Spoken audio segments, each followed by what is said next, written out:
How's everybody doing? How's everybody doing? I just turned my phone on and went live. Let me see here. Hold on a second. Here, let's do this.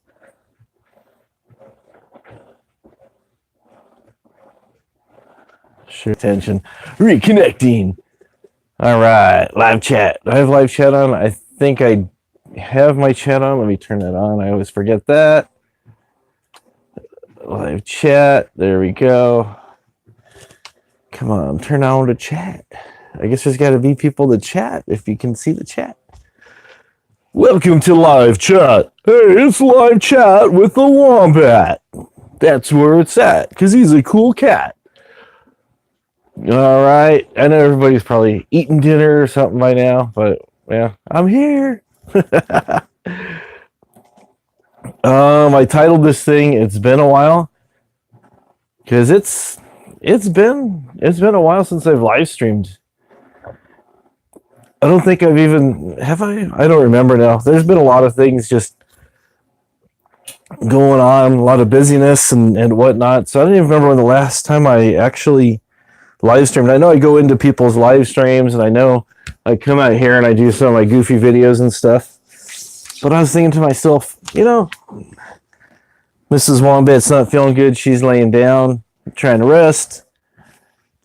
Son's doing his thing, so I figured I'll come out here and talk to the fine people of YouTube.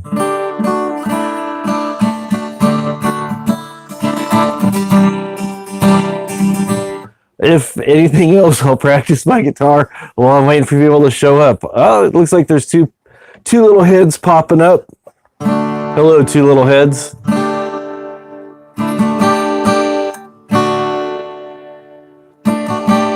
Now there's one head.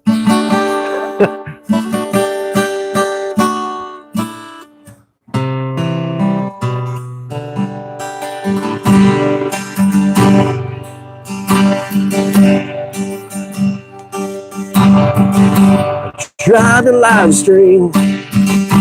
Nobody came.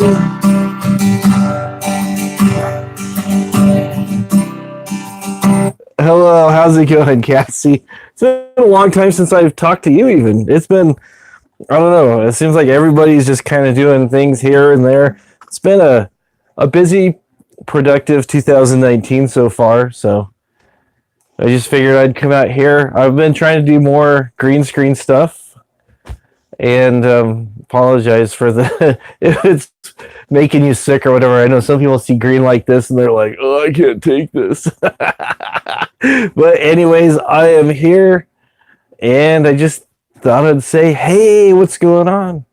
Talk to some people. I know there's a lot of things going on in the news. Luke Perry passed away. Guy was 52. That's like about 6-7 months older than me. And then on the other side of that, Keith Flint from Prodigy. Remember Prodigy? I'm a fire, stop the fire, stop that. Remember that guy? Yeah, he was 49, so it's like I'm kind of like right in the middle of between those two guys. Thank you, Cassie. Yeah, she just has ongoing health things and stuff, so sometimes she doesn't sleep at all. And then she'll crash for like a couple hours and just like be out. So I figured I'd just come on here and see how things are going with everybody. I know it's been a while. I wasn't actually planning this. I had some things I was going to do and I go, you know what? I haven't been live for a while. I made, like my videos, I throw up reviews and different things and stuff. And I'm like, let's do it. Talking about those people over there or people in front of me. Okay, I will see you guys later. I tried to go live, but my internet is garbage. I apologize. I'll figure out something else to do. So, thank you for coming by and attempting to hang out with me. This is embarrassing. I got the potato internet and I'm trying to fit. Oh, it's fine now? Okay. Because I'll every once in a while I notice that I freeze and then I'll start to see it buffering, and I'm like, no. And then it says disconnected. I'm like, oh no. Hey, Brandon, how you been? Seen some of your videos lately, Brandon? Been lurking in the on the shadows, checking you out. You know, maybe I should have popped in and said hey, but you know, looked like other people were talking. Sometimes you get people popping into your stream, they say hey, and it kind of goes off in a different direction, which is fine because you know I just do this with no planned direction, just here hanging out. Brought my trusty guitar, one of many guitars. I've got a guitar addiction. It's bad. It's bad. I've got too many. People go, you can never have too many. Well, I lost count at 30, so that's it's kind of bad. So, but it's fun. I enjoy playing. I'm self-taught, and you know, doesn't mean that I'm great. Not setting the world on fire that way, but you know, I do enjoy it. I was doing Monday night guitar lesson live streams and stuff, and then the internet started acting kind of weird, and then it just seemed like I don't know if it was just the internet and the buffering and the unreliability of the signal. I wasn't being unreliable. I was showing up on time to do what I needed to do, but my internet wasn't cooperating. And I got myself a lapel mic. Hopefully that helps with the sound because, like I said, I'm in my garage. I'm multitasking because when you have ADD, that's what you can do. Yeah, I've got probably closer to 35. But when you got cool, violins are always nice. I've never tried playing one. I'd like to try playing one sometime. But, you know, I just like instruments. My son and I, we refinished this lady's violin for her husband. It actually belonged to his mother. She played it in the 30s or the 40s with like the LA Symphony and stuff. And this thing was like 100 years old. And when they moved from one place to another place to another place, it got left out in a carport. Everything started delaminating. The top was almost off. The neck was off completely. So we cleaned it up, put it back together, did a bunch of gluing, did a bunch of trimming and filing and polishing and put new strings on it, and it's alive once again, makes sound. Now it's just a display in their living room, but you can actually play it if somebody goes over there and knows how to play it, and it actually has a really beautiful sound to it. So I was pretty happy with that.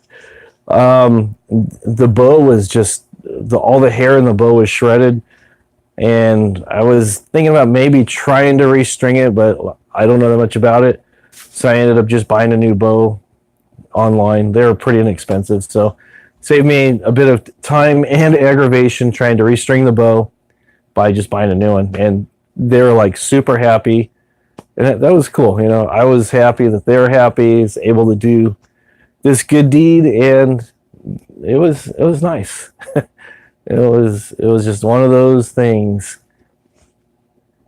Yeah, it was a mess. I've got pictures around somewhere. I'll have to post those on Twitter. It was literally in pieces. The neck was off, the top was off. We had to like realign everything, and it was just, and the bridge was like held on by the strings, so it's like trying to figure out what I learned a lot by doing it, just trial and error and stuff, you know. So I'm not a professional luthier.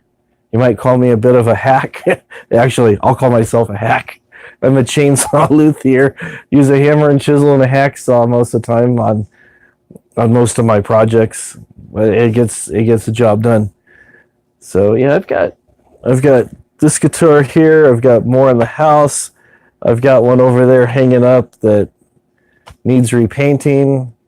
I've got bodies. I shouldn't say that. I've got bodies in the back. No, I've got guitar bodies in a plastic container. I probably have maybe 8 or 10 in there. And yeah, I've got a lot of stuff. And then my other guitar was around here somewhere. Oh well. But yeah, it's just just hanging out, having a good time with everybody. That's what it's all about. A few drum sets. I have a drum pedal, some sticks, and a snare. That's about all the drum stuff I have. I don't have room right now in my garage. This is like the cleanest area right now. We've got like 3 motorcycle projects that I'm looking at, a couple mopeds, my son's machine equipment over there. My amps are like on the other side of the garage. It's like a 2-car garage, but we have no cars in it just because we've got stuff. We got walkways and everything. We can find stuff. It's not like that cluttered, but there's just a lot of stuff. So eventually I'd like to build a shed on our property, nice 8 by 14 or 10 by 14, something not too big, but something big enough where I can keep all my stuff set up in there and not have to keep digging for here and digging for there, looking over here, looking over there. Because right now I've got all my wigs and costumes and other stuff all in what we call it, Rubbermaid containers. And just because, Christmas time, putting the tree up, taking the tree down, doing this, doing that, it just so I wouldn't lose anything. I packed it away, and I haven't taken out play some Bon Jovi. I can't think of any Bon Jovi right now to play because I'm a wild head, dead or alive. I can't think of how that song goes. It's been a while since I've tried playing anything really, and then my finger, it's got a little boo-boo on it.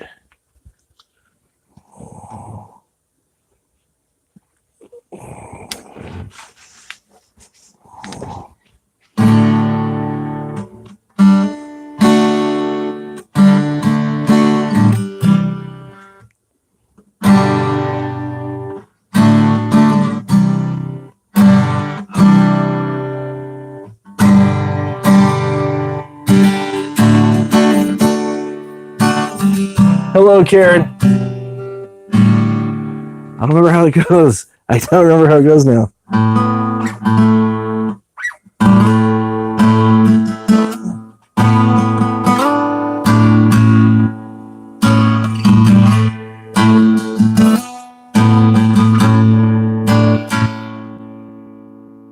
That's I learned that one song called "I'll Be There for You" or something. It's like a little intro thing that Richie did and stuff.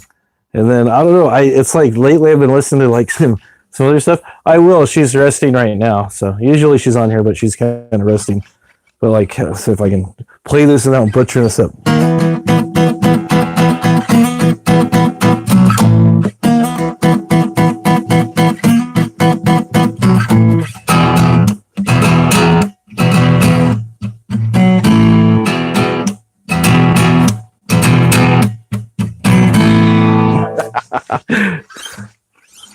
Please tell me why. I don't remember how that song goes. That's all I know. It's just that part right there.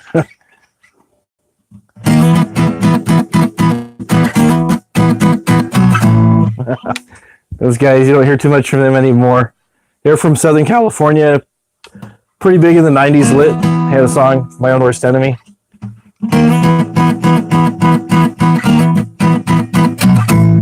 Sounds a lot better on electric. You get that. It's kind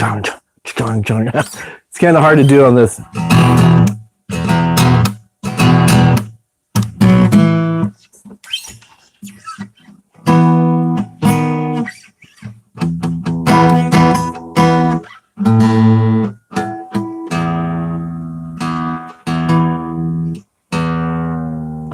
I have musical ADD too, so.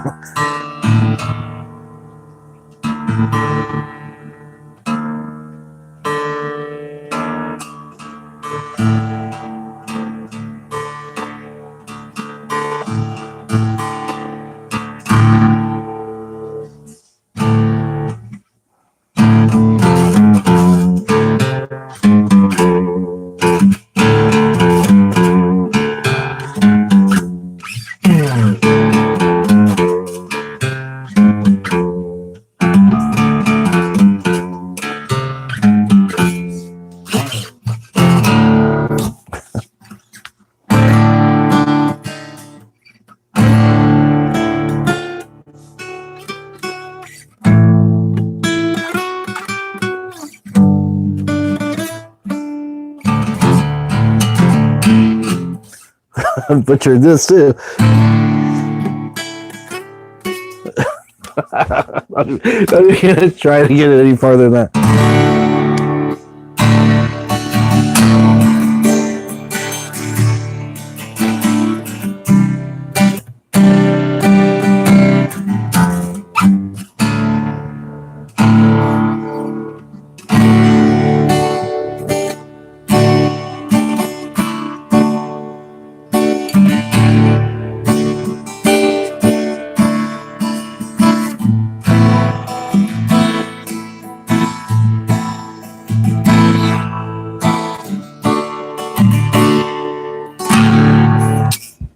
Sometimes I like dropping that string down to a D so I get that big full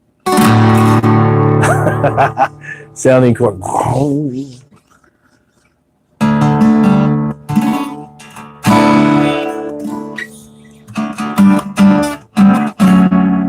It's been a while since I've played anything really.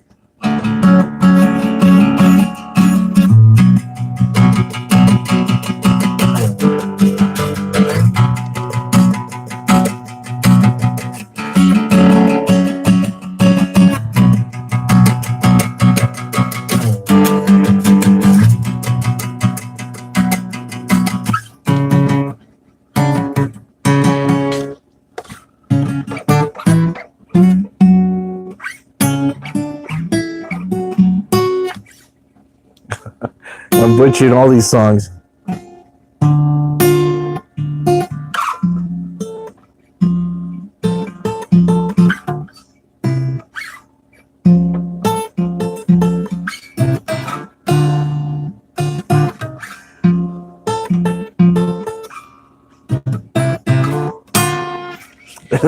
Anyways, I need to practice those a bit more. Just a wee bit more. You know, St. Patrick's Day is coming up, and I'm Irish, so I don't drink anymore because it aggravates my Tourette's way too much. Makes me say obscene things, scream at people. So that's never good. So I settle for classic Coca-Cola or water sometimes. Oh, thank you. All right, well, thank you for stopping by, Cassie. Have a good night.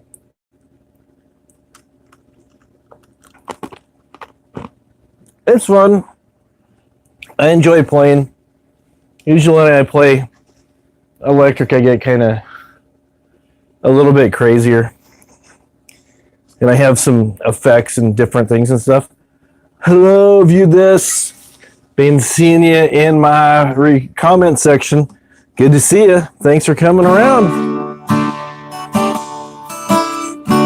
Hey, Red Feather. It's been a while, hasn't it? It's been a long time. Let me tune this back up.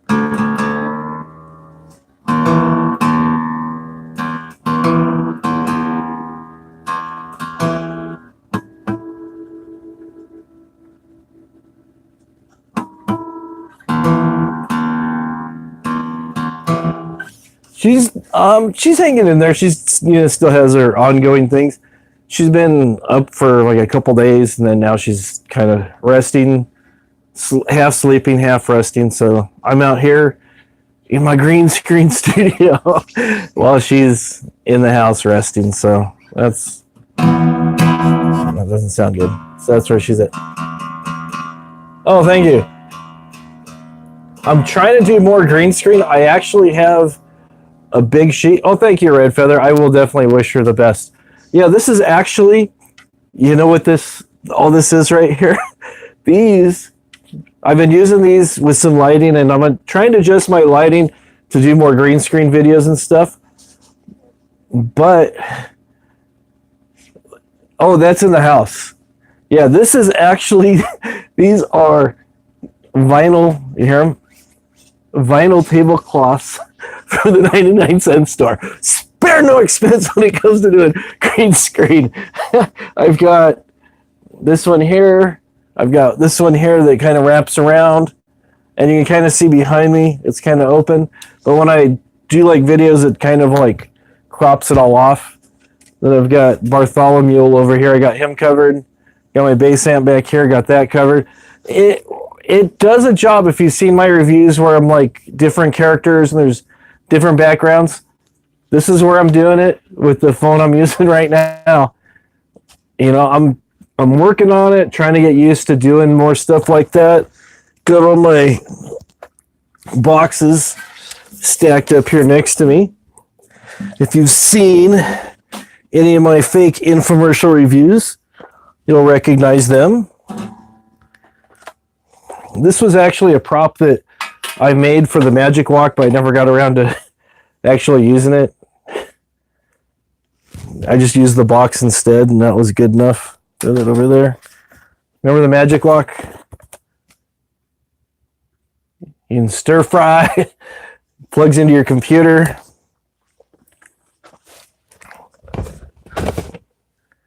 Pet Butler.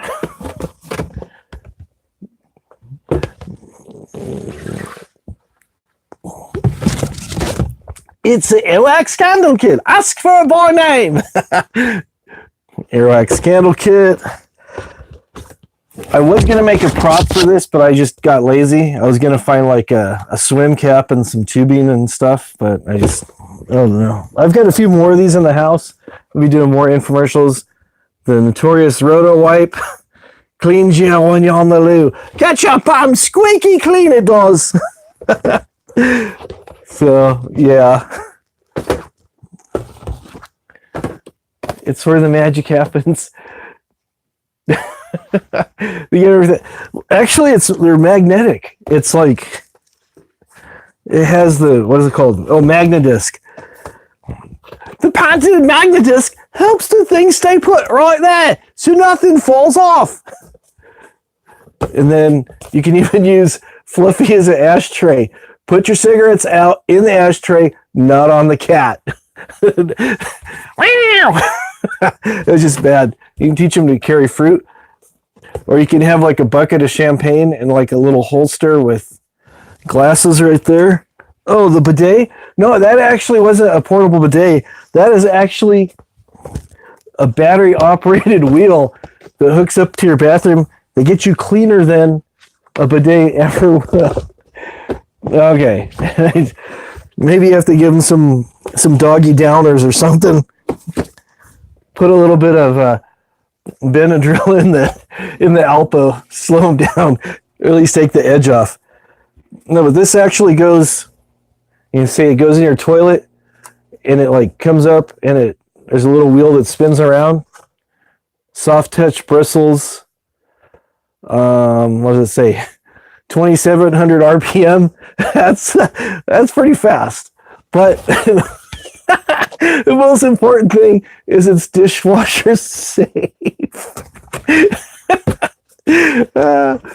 These are actually those joke gifts boxes that you can get at the stores. You put the real gift inside, but you just do it to play a prank on somebody. And they open up, they go, can you imagine somebody open this up Christmas morning in front of grandma and everybody else?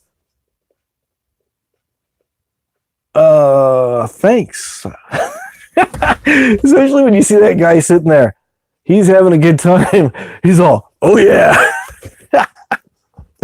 Oh. Then the face warmer. This one here. I wanted to build a prop for this, but I didn't get a chance to do that either. With like a little LED light and some cellophane and stuff. The face warmer, but the directions, it says there's 3 steps. You open it up, you fill it with kerosene, and then you light the match.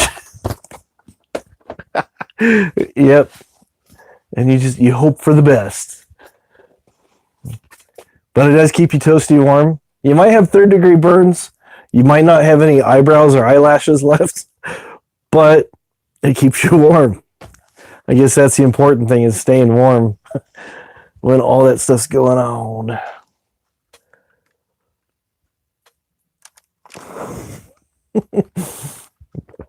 It's a soft touch wheel. It gently cleans. No, I know.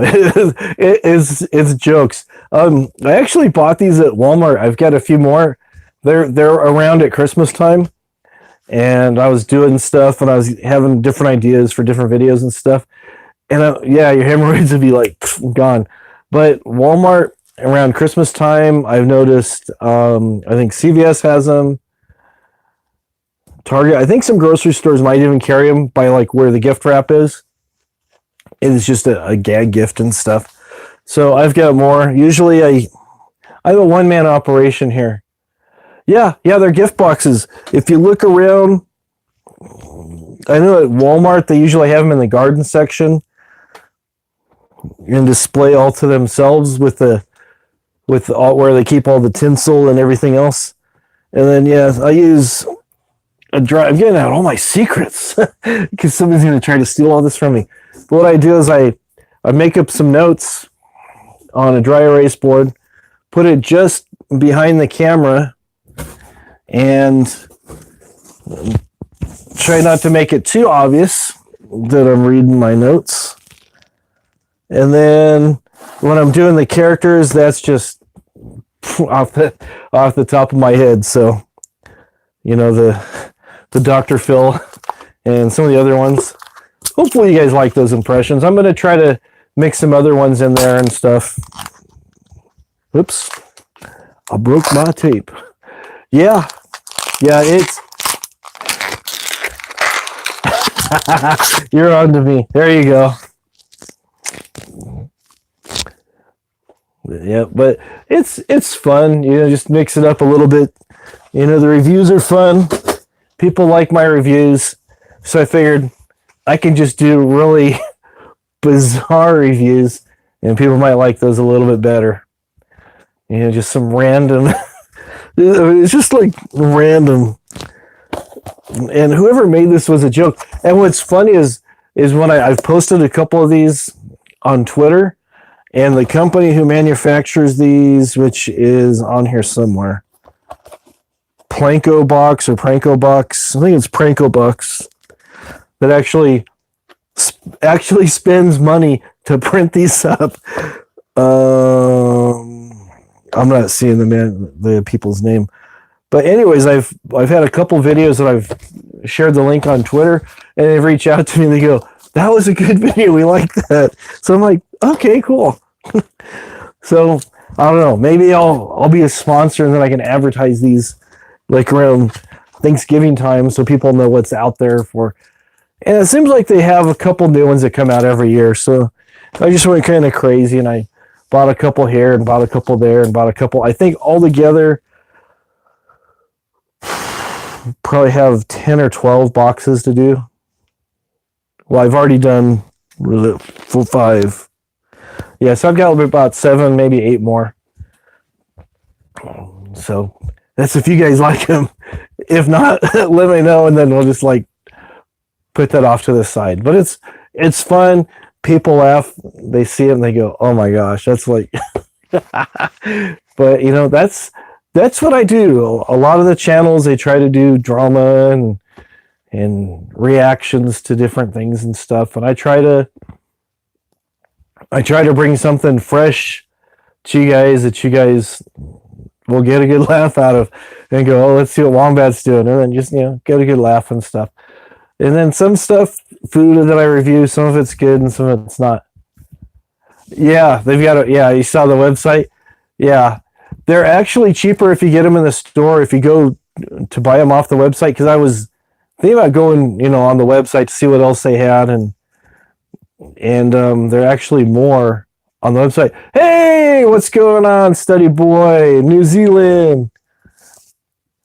It's been a long time since I've been on here, a long time since I've seen you, so hopefully things are going good today. It's probably around lunchtime. Top Gun Maverick, hey.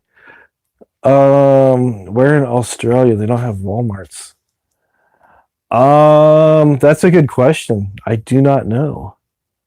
Maybe they have like a Aldi or something, or I'm not really sure. Most of your discount department stores, I guess, should have it. Try a grocer or something else and just look around. I'm sure you'll find them. But yeah, they're fun. Actually, I bought all of these, but 2 brand new. The ones that I bought, well, I bought them all. I actually bought them all brand new. But this one here and the face warmer, I actually put some jewelry in each one for the wife. This was probably about 2 or 3 years ago. I've been hanging on to them for that long, but it was just, I put them in there and she's like, what is this? And she goes, I think this is yours. I go, no. I said, your gift is actually inside. I said, that's a joke. And she's like, but she liked what was inside, which was the important thing. But her reaction when she opened it, she was less than pleased. She's kind of like, this is weird. Oh, there you go.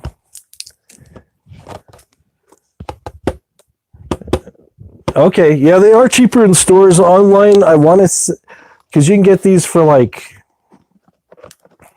I don't remember. I think I got them for like $2.50 a piece, maybe. So very cheap. And then if my expensive green screen gets a hole in it, I can patch it up. Yeah, I do have a better one. I just need to clean some stuff out and spread it out and make more room. But right now, just, I just threw this up. It's actually held up with little clips. I don't think I have any here. So as you can see, let me do this real quick. See, it's just held up to the roof by some like binder clamps and stuff. So it's okay. Well, that's good you have covered parking, because I know hail can really do a number on a car. I've seen pictures. Fortunately, we haven't had any hail that bad where I'm at, but I know in other parts of this country, especially in the South and the Midwest, people are having windows blown out of their car from hail and big dents and everything else. It's bad news. It's bad news. Yeah, I got all kinds of projects around here. Tank for my motorcycle. And this is like, yeah, it is big hail. Anywhere from like golf ball to softball size, I've heard. And then it gets the wind behind it, and it does serious damage. Serious damage. And this was from one of the first videos I made, and I've just been like putting stickers on it and stuff. Yeah, people do actually, they have to run because it will kill you. I've heard people dying from the hail and stuff. But yeah, this was my skateboard. You might have saw the video called Falling Gracefully. I made a shorter clip of it because people just wanted to see the part where I fall. So if you haven't seen that, that's on there where I crash pretty good. But yeah, it was like all together with the board and then the wheels. It's like about $35. I need to skate some more, get back in practice, back in shape. It's been a while since I've done any of that stuff. So let's see what else cool stuff I have here. Let me grab my drink.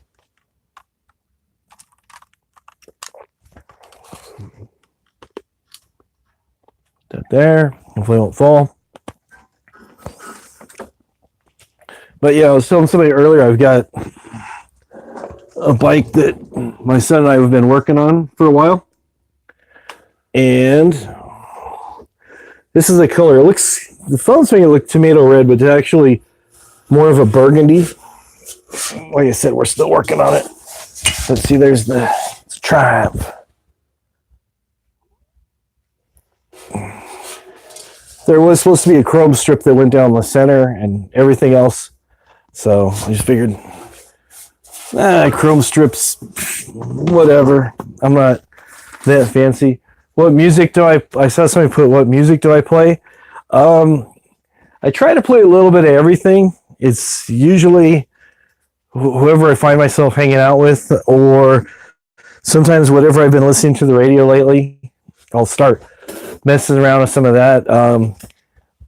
Like yesterday, I was listening to Lit from the 90s, and so I was just kind of messing around playing that a little bit earlier.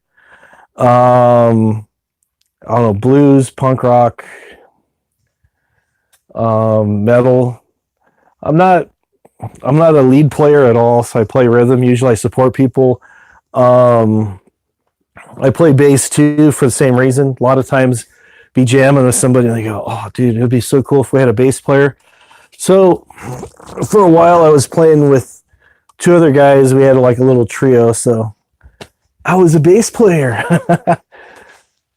Oh wow, big fire. Okay. True crime. Not really. I've been following some of the stuff that's been going on. I know Mrs. Wombat follows it a lot. With what's his name? Chris Allen, the guy that killed his wife and his three daughters, and yeah, I heard about that terrible tragedy. And it's like really big, high profile and stuff. What's going on with that? And I've been hearing people talk about that. What I've been really surprised that I haven't heard anybody really mention Chris Watts. Thank you. Where'd I get Chris Allen? I've been watching a bunch of videos. I'm watching this, watching that. Yeah, there's more supposed to come out this week. What I'm really surprised that nobody has been talking about was is either Phoenix or Tempe, Arizona, is either late December or January. There was this long-term care facility, and there was a lady in there who got pregnant by one of the staff members, and some of the reports were saying that she was in a coma. Some of the other ones were saying that she was semi-comatose, where she wasn't actually like out like we think of like a traditional coma, but she was kind of more, I guess, catatonic. She like wasn't aware of what was going on, kind of like looked through you and stuff. And yeah, she got raped by the guy who was the nurse supposed to be taking care of her, and ended up having a baby. She became, pregnant, and around December, January, I think the baby was born. And she'd been in this facility for 10, 12 years. And it was just like she just magically appeared to be pregnant. I don't remember the guy's name. It's like, if you look it up online, woman in coma gives birth, it'll give you all the details and stuff. Yeah, I don't most of the articles didn't give her name to protect her and her family. But yeah, there was a couple doctors that quietly resigned, and the whole thing just looks really, really bad. I mean, it doesn't look bad. It is really, really bad. But it's just like, you have this woman who is being housed in this long-term care facility, and under these people's supervision, she becomes pregnant by one of their staff, and nobody does anything about it. And then when the news breaks and stuff, they scramble and they do a DNA test to check all the males that worked at the facility within the last 2 years or something like that. It was just like, but then it was just like, oh, just gets brushed under the rug and stuff. And it was just like, it was a really sad, tragic story. But it's just, I think there's a lot of other things, because the one guy that the DNA matched, that he was the father of the baby. You never heard of this story? Yeah, they talked about it on the news for like a couple nights, and then it just kind of got swept away because it wasn't really that high of a profile. But yeah, the guy who was the father, he's, obviously he's going to prison for rape. But it just, it just makes me think of how many people knew what was going on, or might have suspected something and could have prevented this, but instead they just kind of decided to just ignore everything. And these doctors that, Yeah, it was recent. It was just, hello, Brenda. It was just December, January when she gave birth. Yeah.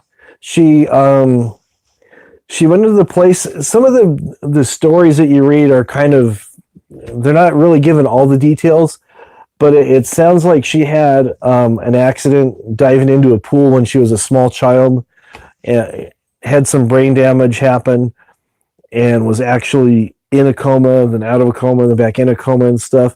And she's pretty much, from my understanding, I may be wrong, has been a ward of the state and was put in this care facility for all this time. And yeah, so the family's thinking that this place is going to be able to help them take care of their loved one, and then this happens. So yeah, it boggles your mind when you see what people are capable of doing. Yeah, it's sick. And then some of the details I heard about, it was just a roll of tape falling. The details about Chris Allen, and the one daughter begging for her life, and before that I heard that he took the girls out to where he worked, as like an oil refinery place or something, and actually forced them down into a pipe, and it's just like, what level of depravity do people get to where they just think nothing about this? Yeah, I heard that her family's going to be on Dr. Phil, so hopefully they'll get to tell their side of the story, because sometimes when these stories go on, what happens is they make a really big spectacle of the whole thing, and in a way, in this case, the murder or alleged murder, I don't want to get sued, even though I'm nobody, but anyways, Chris Watts is being talked about and by everybody and stuff, and people are forgetting the details of the family. I know there's a lot of people talking about it, but it's like, there's a lot of things where the family gets kind of talked about secondary. It's like, here's Chris Watts. He killed his wife and his daughters. It's like, oh, that's bad, and there's another woman involved. So they talk about the affair and stuff, but they kind of forget about the backstory that was going on with the wife and the children, and in the home that she was building for the children with Chris and stuff. So yeah, he's just all over the place. So who knows what to believe. And then, and the families, all right, thank you for coming by. Yeah, thanks for coming by. I'll be trying to do this more regularly, and I'll probably see you in other people's chats. Yeah, that's the thing. A lot of times the parents, and being a parent myself, I don't know, I want to say I can kind of understand it, but I can't really, because a crime was committed. There is, there's penalties, there's consequences for the things that you do. But saying this happened to him, it's like, he's not the victim. He's definitely not the victim. He will be the victim pretty soon, I'm pretty sure, because I heard that he, and I may be wrong about this too, but I heard that he's in the same facility where Jeffrey Dahmer was, and Jeffrey Dahmer was actually killed by another inmate. Sometimes they'll give the inmates things to do, like Jeffrey Dahmer was assigned to clean some restrooms with a couple other inmates, and I guess he made some comments to this one dude, and the guard left him for a little bit, and yeah, that was it. Just all it takes is a couple minutes, and he bashed his head in, and that was the end of it. So yeah, there's a lot of people out there that it just seemed, I've known people who've been in trouble with the law, not to that extent, and I've just kind of like, I've worked with people who've done minor offenses when they're younger and they're trying to get their life back together and whatever. And then I've also known people who are in law enforcement and sheriffs and stuff, and all of them will tell me that there's like an unwritten law that rapists and child murderers are never shown any respect. Most of the time, they'll put them in PC, protective custody, so the other inmates won't get to them because the other inmates will kill them. And a lot of times, I've heard from other people that they will set difficult prisoners up in certain situations, and the guards will kind of like not see what's going on over here while this person's either getting beat up or whatever. So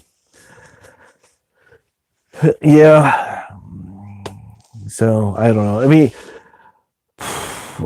I don't know what's going to happen with this. I mean, it's like, yeah, the manner that he did it, they're just, everybody I'm sure is just chomping at the bit, waiting for a chance to get him alone, and that'll be it. But it's just, again, how sick does a person need to be? And then it's like people are saying, oh, he's repented now. He's memorizing the Bible. He's doing this. He's doing that. If he's doing all that stuff, that'll help him when he, comes the end of things, which will probably, like I said, will probably come pretty quick. But that's not. Sometimes people think that that's reformation, and it's not. Yeah, that's all you can do is just pray for the people involved, because it's so senseless and needless, and it's just like, and it's like, part of me wonders how much writing was on the wall. What were people aware of, any kind of change that was going on with Watts? Was he acting differently, or was he just that cold-blooded, manipulative that he could cover everything fine?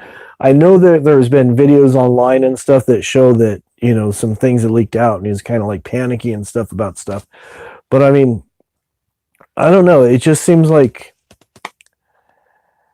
it seems like there's going to be a lot more stuff that's released as time goes on about how many people may have thought something was going on. You just wonder. That's kind of what a lot of people are wondering. I kind of think that he was probably planning on killing them too. I've heard, like I said, I don't follow a lot of true crime, but I've heard things, seen, movies reenacting different things and stuff. And I've read a lot of books where people in his situation, they meet somebody new, they want a clean slate. And to them, that means getting rid of the entire family, not just the wife, but the kids too. And it's just like, I don't get it. I don't, I believe that life is precious. I'm not a believer in divorce, but if things aren't working out, then sometimes that's what needs to be done. You can split, but I just, murder and stuff. Yeah. That's the reason I don't follow a lot of the true crime, because I find it does affect me. It just puts me in a really down mood, and just like, and there's times where I see stuff that'll make me just cry. Like when I heard about that lady, I'm just like, man, why? Why weren't people protecting this woman who was in a coma? And it's just like, or you hear other stuff. I think I've shared this before. I've tried watching Schindler's List. I can't get through it. It's just, it's too hard. I've known people who have actually had family members go through the concentration camps and die. I had a teacher when I was in 6th grade. She brought in pictures and actual pictures of bodies full of holes in it. It's just like, yeah, it makes me angry. Yeah, there's a curiosity to it, but it's just like some of that stuff. It bothers me because I can't separate the human element from this.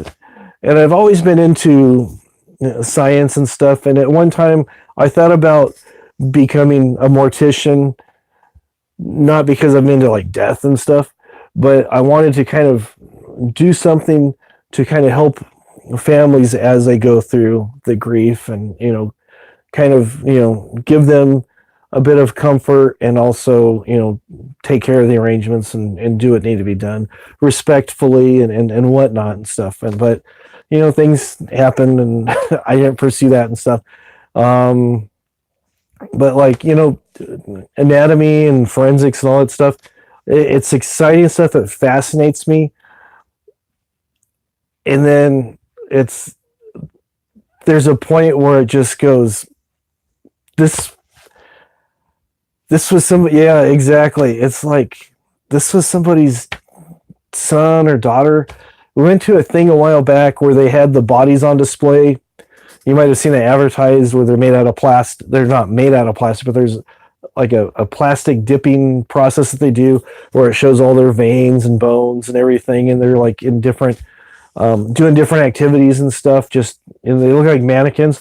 And it's really interesting, and you see how intricate the human body actually is. But when you look at this, and it's like, I'm like looking at this, and we were there for maybe about 5 or 10 minutes, and Jen's like, I can't do this anymore. We got to go. And it's like, yeah. She was saying what I was feeling at the same time. We've been on a wavelength like that forever. And it was funny. We were talking the other day, on a different note. We're talking about people and relationships and stuff, and how that we got married at a young age. People says, oh, it's not going to work out. It's going to be difficult. It's going to be this. It's going to be that. But it's been really exciting. And it was like, she brought up the term soulmate, like a true soulmate. And I'm like, yeah, I never really thought about that. It just seemed like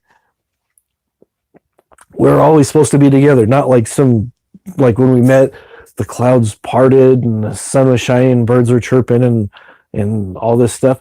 But it just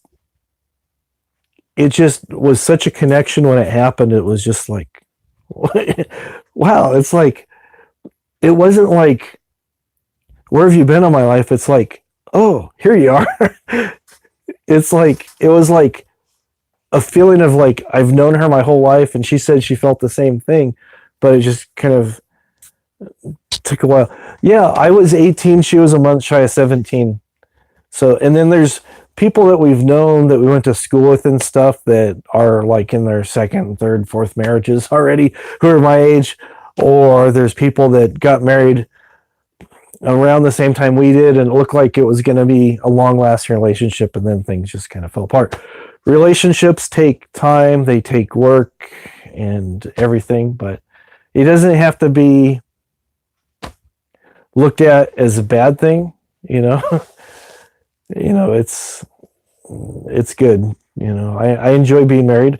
I don't really, it's just one of those things. I never really think about it. It's just, I don't know. It's just, I've been happy. She's been happy, and everything's been good. It just seems like there's really no other choice, really. That's about all I can say. It just seems like it's the way it was supposed to be, and so far everything's working out, and and I kind of hoped for a little bit more health, for better, for worse, for richer, for poor, and sickness and health. Kind of hope for a little bit more health, and then kind of working through the sickness thing, and a little richer would have been nice, but we're not destitute or anything like that. We skim by. September will be 34 years. September coming up. Last September was 33 years. So yeah, it's like, it's crazy. It's just, time has really gone by so fast. It's like I remember, but I have to stop and think, and I catch myself. I'm like, wow, it's been 33 years that we've been married. We dated for a year before we got married, but it was just like I don't know. It was just like it was. You can't really pin it down and put your finger on it and say there was this instant where I knew that I was going to be spending the rest of my life with her. It was just like from day one, it just kind of just flowed, and it just, oh, well, congratulations. 11 years is still a long time. 11 years is good. So she laughed. It was like, maybe because we're young and we didn't know any better. I'm like, oh, okay. And I know I've shared this before, but it was funny after we'd been dating a couple months. We were just talking, and she was like, oh, we should get married sometime. And I go, yeah. And then short time later, made arrangements and got married, and the rest is history. And someone asked me the other day, what's the secret to a good marriage? I go, just loving the other person, not harboring a grudge, just listening, talking things through rather than shouting at each other, and flowers. I was actually buying some flowers for Jen, and the lady was asking, and I go, also flowers. They love flowers. Oh, okay. So it's like common law marriage or something. So, all right. Chocolate. Yeah. They love chocolate. They, yeah, the ladies love the chocolate. Yeah. So, yeah, candy, any kind of, yeah, it depends. Some chocolate she likes, sometimes she doesn't, and it depends on what she's in the mood for. And I got off lucky because she loves carnations. Roses, she doesn't really like that much, so carnations are way more affordable. So I got that going for me. So yeah, it was good. And it's just nice to be able to come on here. Chocolate covered strawberries. I think I got them for her once, and she just wasn't really into it. So it's like, okay, you try something new, it doesn't work, it's not the end of the world. You just move on. That's and then when you find something that does work, you tuck it away for next time. But yeah, there's a guy, and I know I've shared this before. There's a guy that I work with and stuff, and he keeps going on and on, telling his wife that Valentine's Day is a waste of money, anniversary gifts are a waste of money, this is a waste of money. I'm like, dude, just stop. That's not what people want to hear, because when you're saying that these holidays are Hallmark holidays and things made up, and they're just a big waste of money, usually what happens is the person's feelings get hurt because they're hearing that they're not worth that. Hey, Jenapalooza. And people don't want to hear that they're not worth even being thought of. I mean, just getting just a simple flower arrangement, and bring it home to somebody. Or, surprising your husband with his favorite meal or whatever, Yeah, live life. And it's like, dude, why are you talking about this? He goes, well, I told her that, it's a big waste of money. And then I guess one year he got her it was like Valentine's Day or maybe their anniversary. He got an arrangement that had 2 flowers in it. And then I go, oh, she like it? She goes, I don't know. I go, what do you mean? And he's like, well, after like a few days, she took the flowers out of the vase and put them in some book or something and just kind of like put them away. I don't think she liked them. I go, dude, she's trying to keep them because you never give her flowers. It's like, no, I don't think so. But it's like, I don't know. It's like you can only tell people so much. you try, and it's like, nah, I got all the answers. And it's like, apparently not, dude. But anyways, hopefully he'll learn. He's still young enough. He's like, how old is he? It's like 34, 35. So he's still kind of young enough where hopefully he'll get it before it's too late. Because a lot of times people just go, I don't know what happened. I don't know. I don't get it. But, like I said, you have to cultivate those relationships. If you don't, I feel like I need my Dr. Phil mustache on and have my jacket on, because you need to cultivate the relationship. If you're going to be a knucklehead, then she ain't going to have anything to do with you. And if you're just going to be mean, he's going to be looking for the door. I'll guarantee it. Maybe I should just go on, and if Dr. Phil's ever sick, I can fill in for him. At 36, you don't feel young. You're only as old as you act. So I'm like 12. No, I'm almost 52, as you can tell. Dr. Wombat, yeah. So now, what you're trying to tell me is you're making lame-ass excuses for what you should be doing, and you're not taking proper responsibility. Yeah, exactly. It's, life is fun. It's enjoyable. Do what you can. Enjoy yourself. As long as you're not getting arrested, nobody's getting hurt, whether their feelings are getting hurt or physically hurt. It's all good. Like I said, I'm going to start skateboarding pretty soon. Got good medical. Hopefully I won't get any broken bones. But we'll see. You're about 16. Oh, we got an older woman in here. Hey, study, there's an older woman in here. It's funny.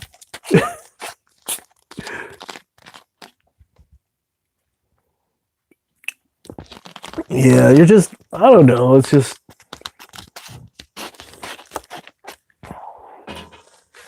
life's too short to be cynical. I know I have my moments where I can be, really down on things and be cynical and stuff. But yeah, for the most part, it's like, because usually Mrs. Wombat will go, knock it off. No, she won't. She hurt me the other day. No, just kidding. Skate. There's not any skate parks. Well, actually, I take that back. There's a couple skate parks, but all the kids are usually in there. They don't want to see an old man like me. But I never really learned to do any tricks. It was usually just to go on flat ground on the sidewalk from a friend's house and back home, or to another friend's house, and then a girlfriend's house, and whatever. So it's just like, just skating because I enjoyed it. So some of the kids I see, they're doing tricks and stuff. I'm like, not bad. I'm impressed. But, I was trying to show from one of my friends doing tricks on the ground, and I'm not trying to flip you off, but you can see my fingers kind of like, this one kind of goes right. Yeah, I actually broke my hand. I went to fall and went to put my hand out to catch it, and you can kind of see, got a little bit of a lump right there. So, yeah. That kind of hurt. It's never fun when you get hurt. It was all right.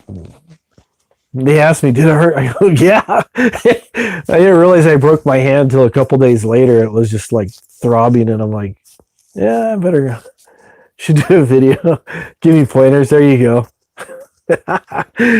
Yeah, it'd be fun. I'm sure the kids would do it, but but they have, the boards are a lot different. The wheels are a lot different. The wheels are more rounder and narrower. These are more for like going on like a longboard. These are actually wheels for a longboard, and they're small. Hello, Tina. Long time no see. It's been a while, huh? Freezing your butt off, waiting for your son. So yeah, it hasn't been too cold here lately. It's been a little drizzly, but I hear some places people are still under snow, regardless of what the little rodent says. You guys still have snow. Where's that Phil at anyways? I'll teach you, you woodchuck, to tell me I got a shorter winter. Or do I need this? Shh, be very, very quiet. This is more like, this is more of my Amish hat or something. Or I could tell this story. Pepperidge Farm. I used to deliver cookies for Pepperidge Farms back in 1902. I'm just being weird. Oh, you're having the third hottest summer on record? Yeah, see, that's the thing. We get, because you guys are on the other side of the world, on the upside down side. So it's like, when we're having winter, you're having summer. When we're doing spring, you're doing fall. It's like the seasons, I think, are like 6 months ahead of us or something. I know time-wise, you're usually almost like a full day. Send us some of the heat. And then when summertime comes, you're like, get this heat out of here. Send it back to Australia, New Zealand, down under. Send it to the land down under.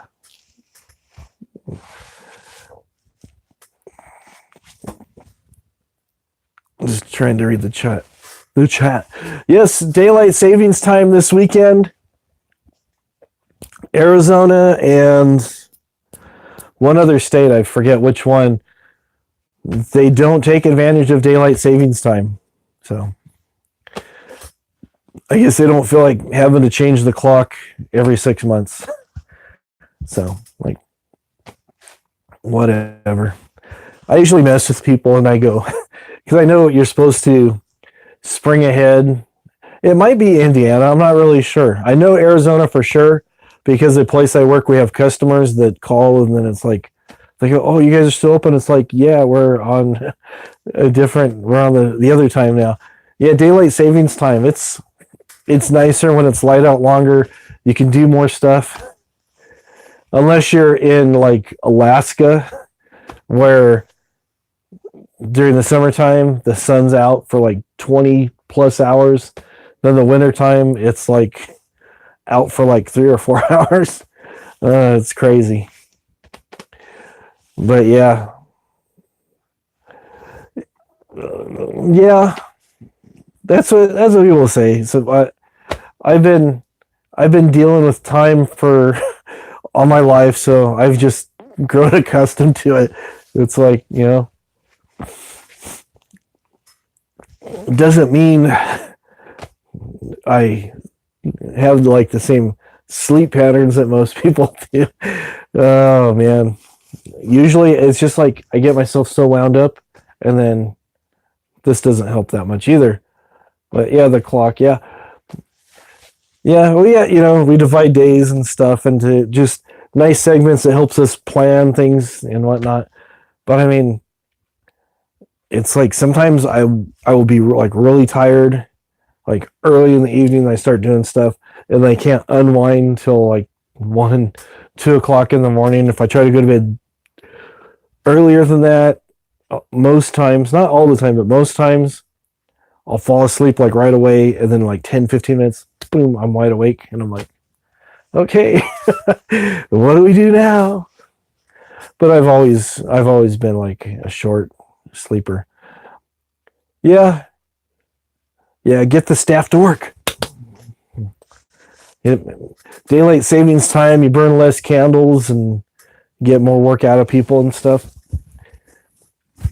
And I've heard people where they try to get more out of a day by tweaking their own clocks, by convincing themselves that rather than having 24 hours in a day, they have like 25, 26, 20 hours. They do the math and they figure, okay, if I make my hour 45 minutes and give myself 5 hours of my new hours of sleep, then I'll have 23 hours left to do all this. It's weird. It's like, dude, you get the same 24 hours as everybody else. So why are you confusing yourself? But yeah, it is what it is. Yeah, exactly. I do that. I have my clock that wakes me up in the morning set at 10 to 6, and it wakes me up, and then I hit the thing and go back to sleep. Hit the snooze. Hit the snooze. One time I was so tired, I went to hit the snooze, and I knew I did it, but I didn't realize at the time I was doing it. I just reached over and shut the thing off. And then I woke up an hour later. I'm like, whoa. And then there's, like I said, there's been other times where I've went to sleep, and then I'll wake up and start getting myself ready for the day, and it's like 4 in the morning. And I'm like, I don't have to be up for another couple hours. What am I doing? Usually Jen will go, what are you doing? Go, I'm getting ready for work, or I got to get ready for this, I got to get ready for that. Do you know what time it is? And I go, oh, all right, never mind. But I just, my mind's constantly going. I was trying to explain to her what it's like. I mean, I've never been officially diagnosed, but I know that I do have ADD or ADHD or whatever you want to call it. But it's just like, it's like the thoughts are like, if you ever seen like a model of an atom where everything's spinning around the nucleus and stuff, that's kind of like all these random thoughts like spinning around in my head all the time and stuff. And it's like I'll see something and I go, oh, I can use that as a prop for this and that. And it's like, as I'm seeing, like I'll see this bottle and I go, I could make a volcano out of this and some newspaper and some baking soda and some vinegar. And since I'm making a volcano, I've got that dinosaur suit, so I can make a video about prehistoric times and have, and then next thing I know, I've got like a whole thing formulated in my head when all I was going to do is get a drink of water. It's just like, it's just, I don't know, it's creativity or something, or just like, I don't know. It's like, it's always been that way. It's just like, there's no off switch. And then when I go to sleep, it's like, as soon as my head hits the pillow, I'm out. And then when I'm awake, I am awake.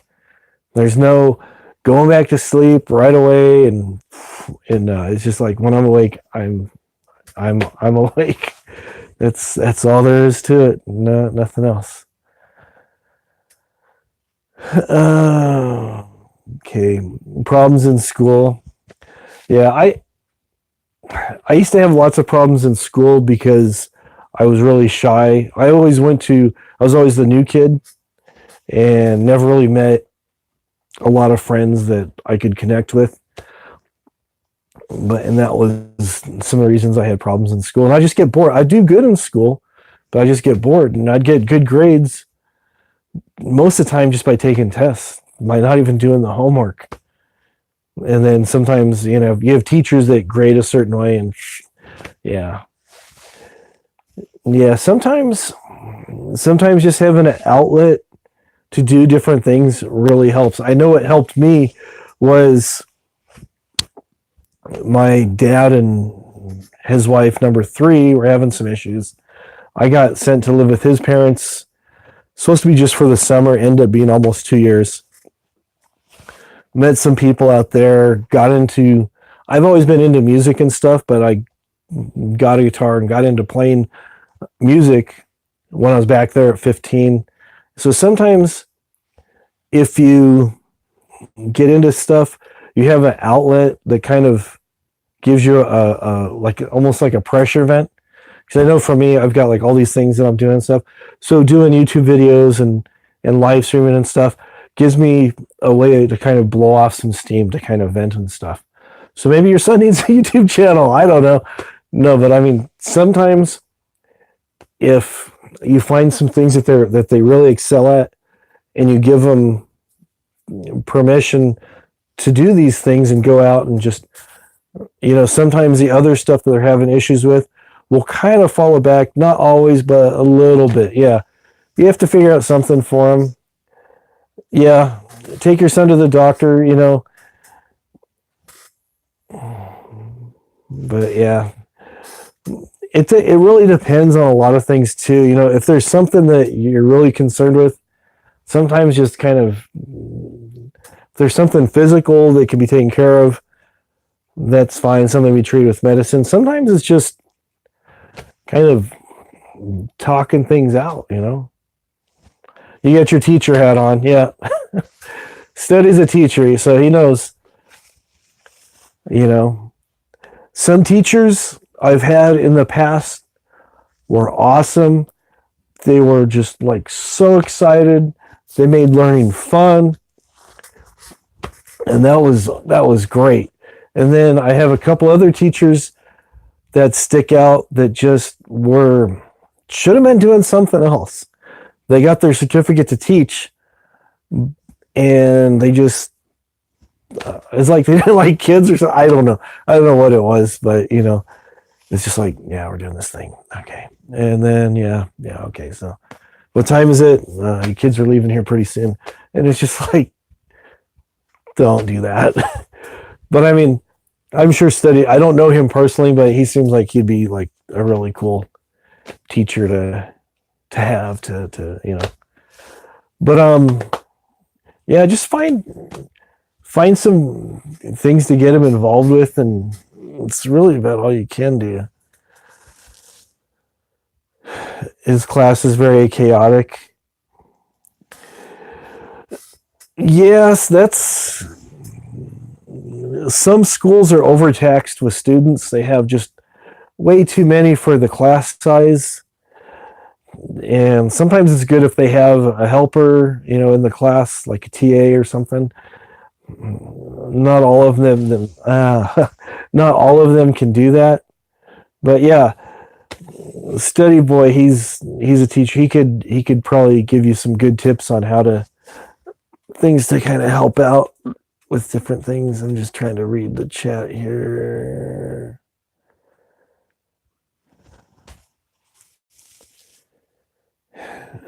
Yeah, there could be something else going on at the school too, you know, with just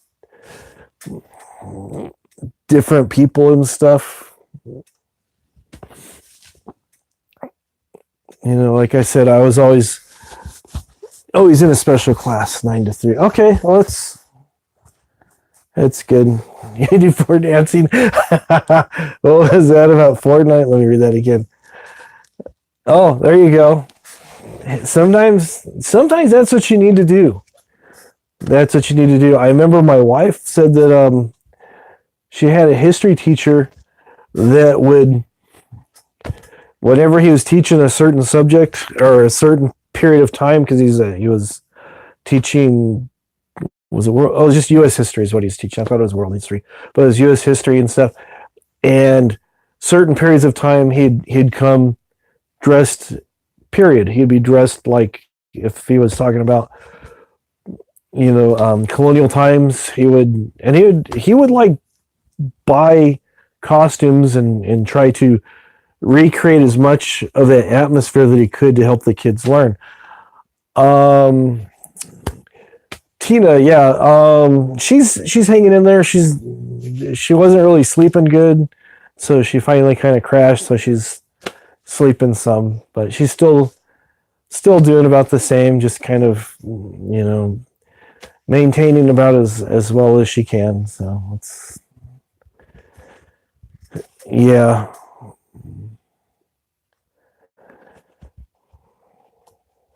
Yeah, there's just different things. Yeah, sometimes sometimes it's just, sometimes staff can see. I remember, okay, I know for myself, there was times where, like I said, I've been around to like lots of different schools.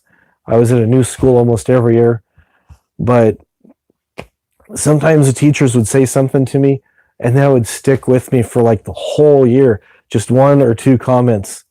And it caused me to put up a wall to kind of separate myself from them. And it's like, you know, sometimes I would work to whatever expectations they're having. Your sister, okay. I'm sorry to hear that. Yeah, my boss, he just found out his brother has stage 4 liver cancer, and he's out of town helping him get stuff taken care of. So,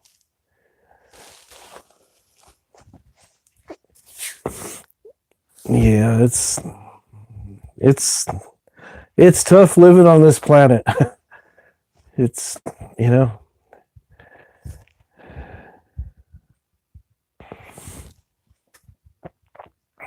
thank you. Yeah, it's tough whether you're a kid in school or an adult, or or an adult who still thinks he's a kid or whatever. I don't know. It's just you try to take everything one day at a time. Yeah, thank you for that. Yeah, this school should, if there's a legitimate concern, I think the school would probably welcome you, at least maybe coming and talking to the teachers to see if there is something that you could do at home, or maybe observe from the back of the classroom, or somewhere maybe where your son doesn't actually know that you're there or see you there all the time, and you can kind of see how things are going. Yeah, if they refuse that, and it's just like, yeah, it's time. Some kids do really good in school. Some kids do better being homeschooled if you can do that. I mean, and I know study will agree with this. Kids learn it at different levels, different subjects. Sometimes they'll learn a bunch of stuff, and then there's that one or two subjects that it seems like it's taken forever for them to get, and then that kind of passes up everything else. And there's kind of like, or sometimes it just seems like there's just that one or two things that just they can never get a grasp on. But some people that I've known that have homeschooled their kids that were having, similar struggles to what it sounds like you're having, once they got in an environment, it was okay. They have him doing second grade. Okay. I mean, if he can do the work and stuff, but yeah, if it's something, okay. Yeah. So, there's just different things and stuff. Like I said before, I have always loved reading. Always loved reading. Yeah, it sounds like has some type of anxiety. I never really connected a lot with the kids. I had spent a lot of time in the library, just reading like all the time, and kind of keeping to myself and stuff through, because I was always the odd new kid and stuff. But I was always in like the higher reading classes and stuff. Believe it or not, it was like when I was in like 4th or 5th grade, my reading level was like 11th, 12th grade. And it's like, reading comprehension, I understood what was going on with all that stuff. But then other things, I just couldn't get. I don't know. It was just, there's a bit of a disconnect there. But, I'd tear through books, do all kinds of reading and stuff.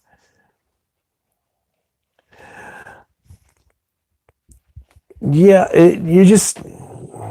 I'd encourage you to try to talk to the teachers or the principal and find out what exactly is going on. It could be there's a situation with another student that is, could be something with the teacher. Just ask your son, what's, we're getting these notes from school, you're not in trouble or anything, how's things going, is there something we can do differently, do you need to be, just try to feel things out. Lots of times when you talk to kids and let them know that they're not in trouble, because that's the first thing they're like, oh man, you start talking about my behavior in school, it's like, oh man, I'm in trouble now. But if you start talking through things and start to find out where they're at, then you can kind kind of help them adjust and stuff. And we actually had to do that a lot for our own son. Yeah, it does sound like the school. It just. But I mean, I'd really talk to your son and just kind of say he's still pretty little, but you just kind of want to find out what's going on. Have him explain to to you in his own terms and stuff how he feels about school in general, what he likes, what he doesn't like. Does he have any friends there? I found out from through Facebook that a friend of ours, their little girl she's been teased and picked on this whole last year and into this year in school. She's been teased because she doesn't have any friends and she dresses a certain way and has her hair in a ponytail off to the side because that's what she wants to do. And she's like in first grade now, but or maybe second. Is she first grade or second grade? I don't remember now. Maybe she's first grade, but she's a happy kid, but school's kind of an awkward situation because nobody wants to be her friend. And sometimes, a lot of times, girls are kind of more open about expressing how they feel about things than boys are. Sometimes you really have to kind of do a lot of fishing and kind of pulling stuff out to kind of get to what the real root of the problem is. So good luck with that. Hopefully things will straighten out over time. I'm sure he's a good kid, and he's got a whole lot of time left. So if you can get it taken care of now, then go.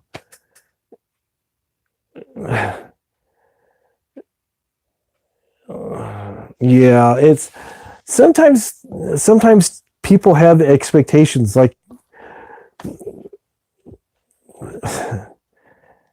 Yeah, I'm talking about myself again.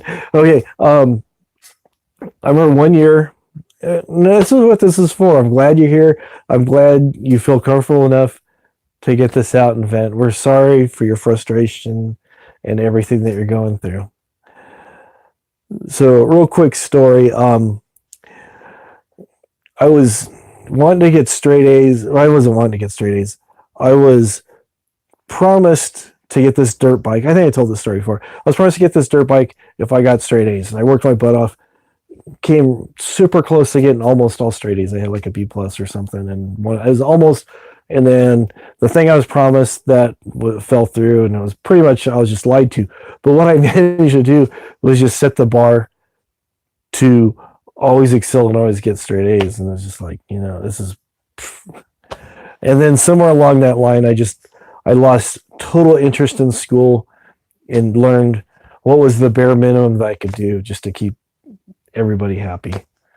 And then I didn't, like I said, went to a new school every year, did well, but I just, I probably would have done really good homeschooling if I would have been in somebody else's home, but I had home life situations and different things that kind of, it was weird. But anyways, hopefully that'll get straightened out pretty soon with your son and stuff. And I would encourage you just to open up the communication with him for starters and find out how he's doing, But yeah, homeschooling if done right can be really good.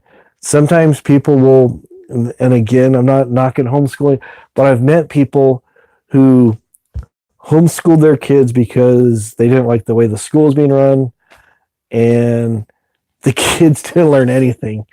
The kids were allowed to play video games all day and then do a little bit of other stuff. And, I've met a lot of people that just like common stuff like, I'd ask them about something. Uh-huh. I go, you don't know that? No. Like, wow, okay. So, but yeah. But a quick question though. If your child is homeschooled and they get in trouble, is it detention or is it restriction?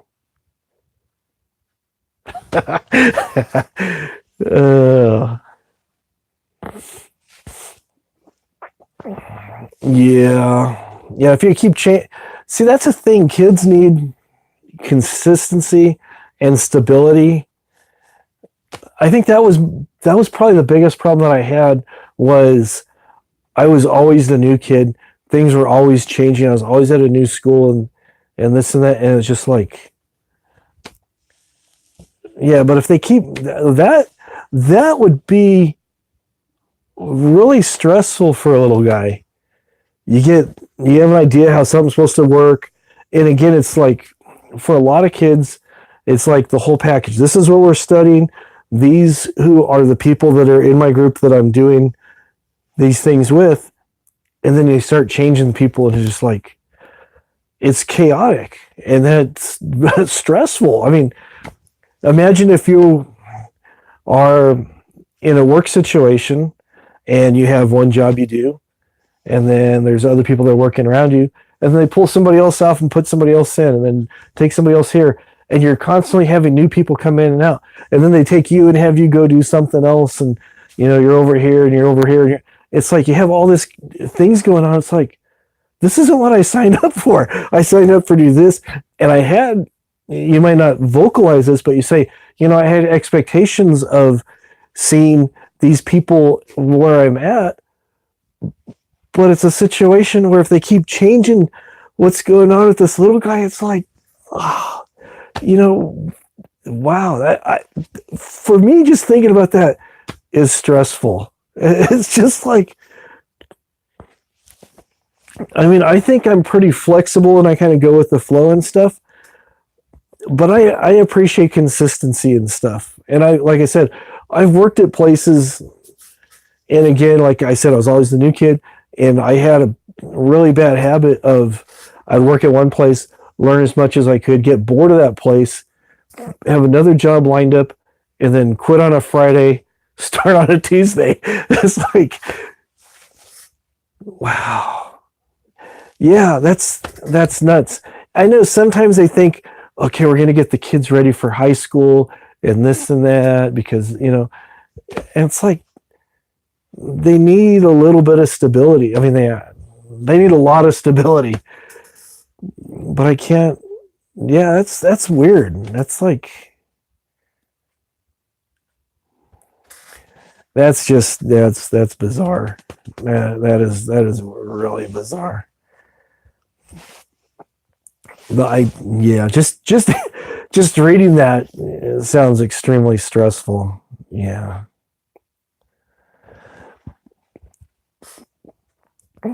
15 minutes here, then rotate 15 minutes there. Yeah. It's not a good situation to be in. But like I said, I've worked at a lot of places, then I get bored with it. Learn as much as I could, take those skills, transfer them to another job, and then another job. I've been at where I'm at now. I've been there about 14 years and stuff. But I love what I do, but there's a lot of times where I'm like, is it time to start looking for something else? Just because the boredom factor starts kicking in, and but I find other stuff to do. But yeah, moving around like that is just nuts. You have to have some stability. Exactly. 45, because 15 minutes, honestly, that's not really enough time, because with that time, you've got, in 15 minutes, you have like the introduction to what you're doing. Well, first, everybody has to quiet down, get situated, and get all their stuff out. And that, with kids, that's usually about 5 minutes right there. They get into they just barely get started, and then they're told, okay, we're done, put all your stuff away, and do this, leave orderly, and the kids are all putting their stuff away and cramming stuff here and cramming stuff there and sliding chairs in and out, bumping each other, pushing each other around, or bumping into each other accidentally, a little bit of both. And then they do that all over again. It's just, 15 minutes, you're just barely getting to a place where you can start to focus to learn, in my opinion. I'm not a pediatrician or a teacher, I think, but I kind of think that you need to, especially with kids doing all kinds of stuff, they need to be brought in and then kind of winding down, getting prepared, and then going through their stuff. Like you said, 45 minutes was the subjects, and I know I've heard other people say 30.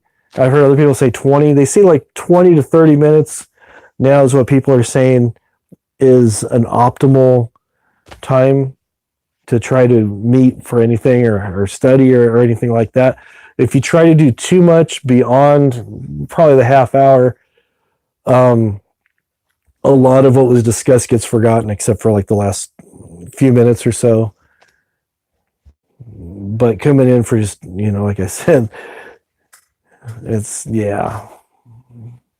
Exactly. You're just getting into what you're doing, and it's like, okay, time's up. You're like, but,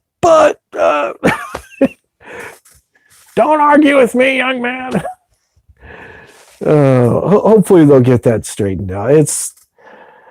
That would be so confusing, but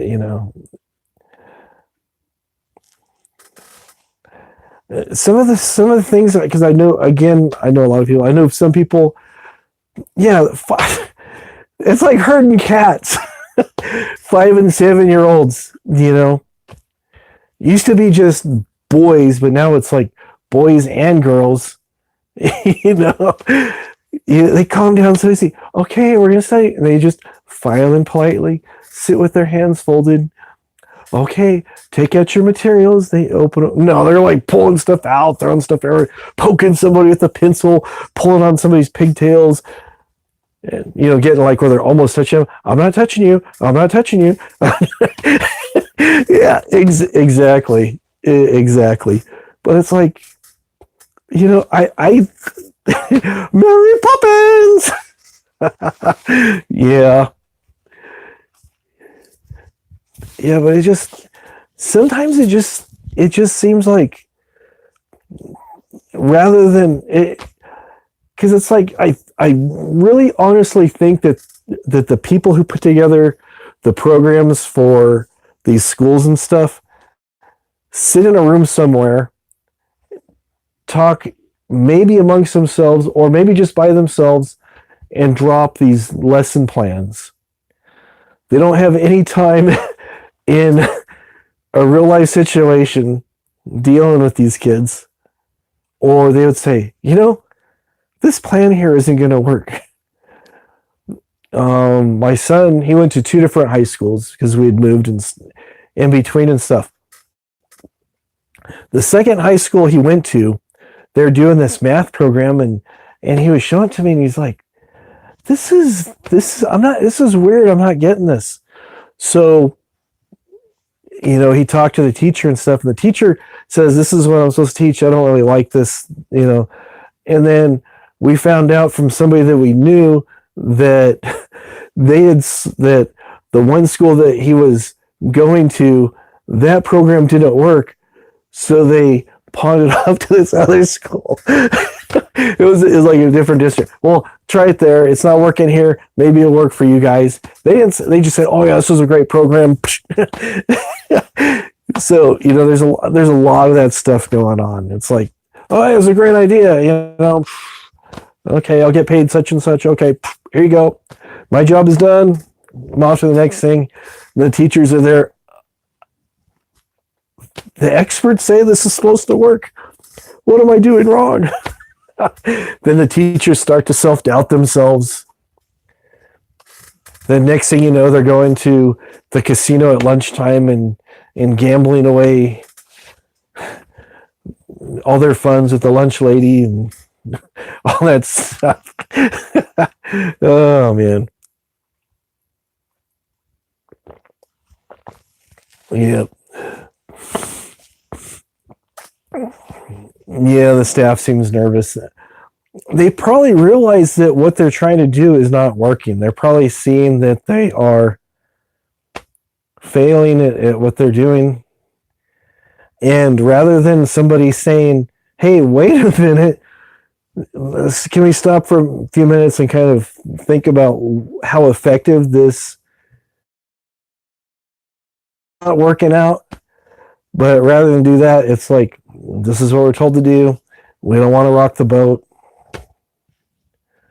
you know, hopefully next year things be better for you guys, but this is what we're doing now. So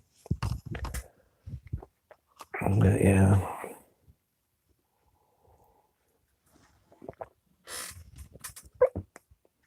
I've seen a lot of stuff. Oh man. So she was just Cruella DeVille just for never mind. Not don't even go there. Yeah. Yeah, sometimes you got to rock the boat. You just and there's a way of doing it where it can be very effective, and then there's other ways where if you don't really think about how you're going to do it, you're just seen as a troublemaker or a nuisance. But if you come in there and start asking questions, they're going to have to give you some answers, or if they get tired of you, which sometimes they might, say, well, maybe this school isn't the best place for your child, and you kind of have to move on from there. I don't know what your situation is. Maybe homeschooling is something that might be an option. Maybe it's not. Maybe you have family that can help with the schooling situation, or maybe just a different school altogether. But yeah, sometimes it just, yeah, my son's told me some stories about teachers he had and stuff, and he had a teacher in high school that was just saying that if he could he told the kids if he could get away with killing them, some of them wouldn't be around anymore. Just weird, twisted stuff like that. And you're just like, what is up with that? So it's good you're working on it. It sounds like you have something in line, something planned. You're being very proactive, which is really good. A lot of parents go, I don't know what to do. This isn't going on. I don't know. And then just like, I guess they know what they're doing, and they just kind of throw up their hands. But you, on the other hand, it sounds like you're taking the right steps and want to do the right thing. Good on you. Hopefully things will work out very soon, and you'll get your son that you know and love back to where he needs to be. And yeah. So yeah, you're a good mom. You're a good mom. So that's good. See, I'm glad I went live tonight so we can come hang out, talk about this kind of stuff. It's fun. I know a lot of the other channels. Did you see what so-and-so did? Did you hear what so-and-so said about so-and-so? I can't believe those. It's just like, I don't have time for that. It's just like, I come out here with my green plastic walls and make those videos and come on here live and talk to people that I enjoy hanging out with. So it's, life doesn't have to be all about that drama. I mean, yeah, sure, those people have like 600 people in their live streams. I'd rather have, the people that are here talking, things through, and, this is good therapy. My PayPal is in there. I have a sliding scale that I charge my patients. No, I'm just kidding. I'd have to have the mustache on definitely for that. Well, there's a lot of counseling that you need to do. There's a lot of things that oh man, I'm sorry. Going into Dr. Phil mode again. So I'm surprised he hasn't sued me for using his likeness in my fake infomercials. He probably doesn't even know who I am. If he has seen any, hopefully he appreciates the humor in which it's been packaged and the intent of delivering. I can't afford Dr. Wombat. It's all good. It's free. It's free counseling. It's all good stuff. I think so. Pro bono. So you're for Sonny Bono? Oh, no, I'm sorry, he's not around anymore. But if he was alive, he'd be pro bono. I'm for Sonny Bono. Or It's also spelled the same way. You can say Bono. I like you too. The band U2. Bono. I'm pro Bono. Hope I'm not bugging you. Sorry if I'm bugging you. I can't even do him without like everything's like always a crisis with that guy. He does a lot of good things. His music is really good, but sometimes when he starts going on and on, I know he does a lot of great things that more people give him, that people don't give him credit for. But sometimes when he's talking about stuff, it's like, dude, you can be a little bit happier about what you're doing. I know it's serious, but you're going to make everybody start crying. Hope I'm not bugging you. Sorry if I'm bugging you. Did you know the wee ones, they don't have adequate musical instruments, so they can't sound like me. Not everybody has my $5,000 glasses that I have. his blue glasses. These are actually Mrs. Wildcats. I brought these out because I was going to use these to do one of my characters and stuff that I do, but actually I'm Grandpa. Or maybe I remember back in my day, we didn't have no fancy Nintendo television systems.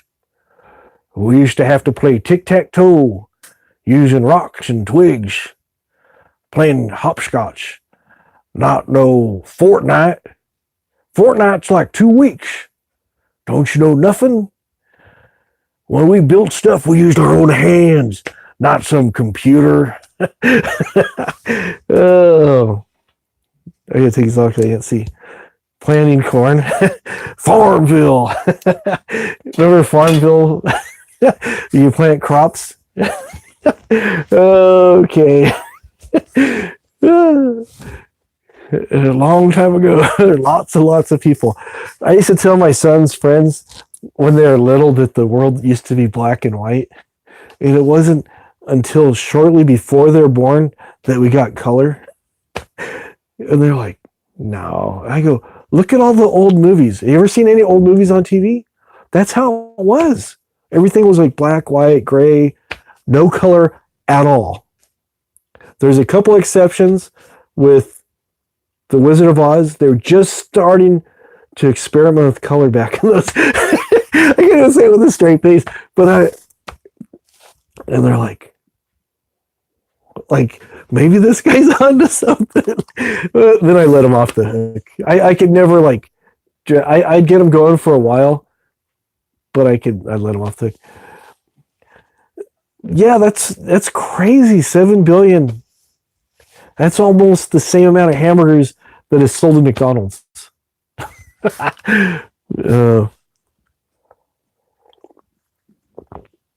I saw one of those signs online that McDonald's where it says so many billions sold. One time there was something, they took one of the letters, they moved the letters around. It said over 1 billion severed. I go, oh, that's not good.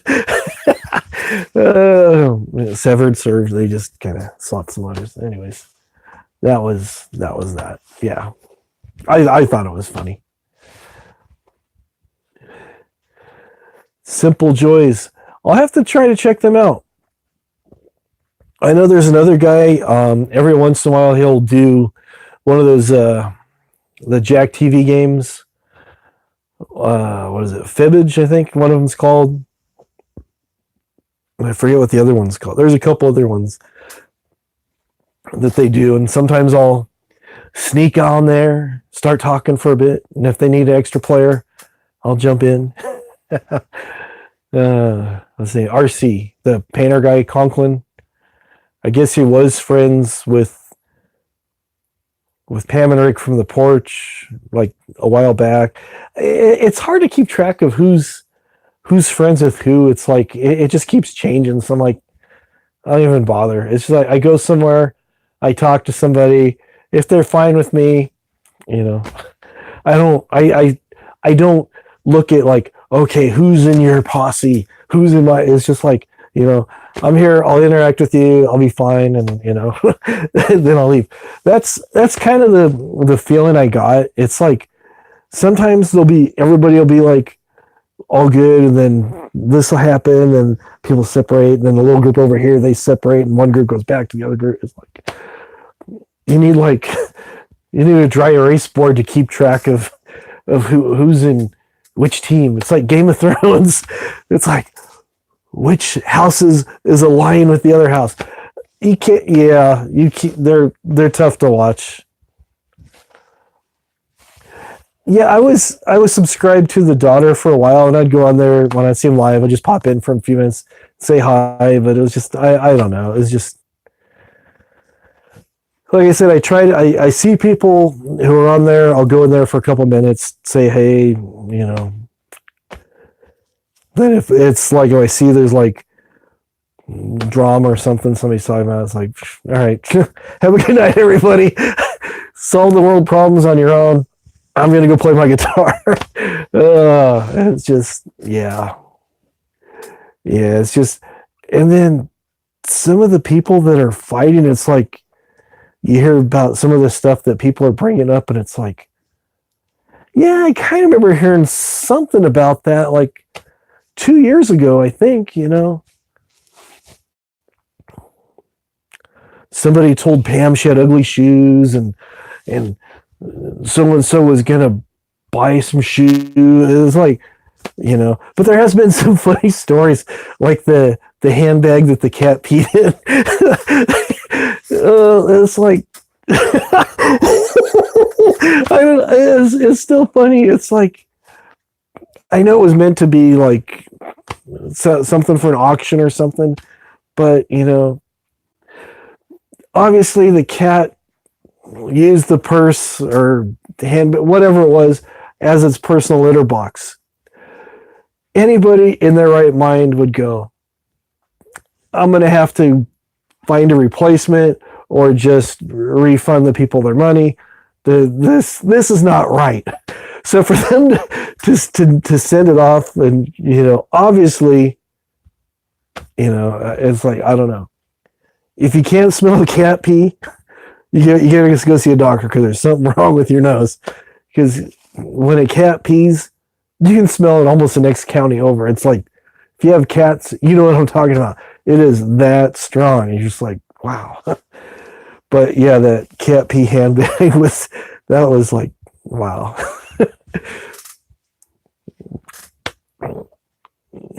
But I mean, you got to notice though. Yeah, I mean, somebody's got to say something, Hey, you ever thought about maybe getting some Febreze? Maybe hanging up some of those little trees that you see people hanging up in their car. Hey, your cats stink. Oh, no.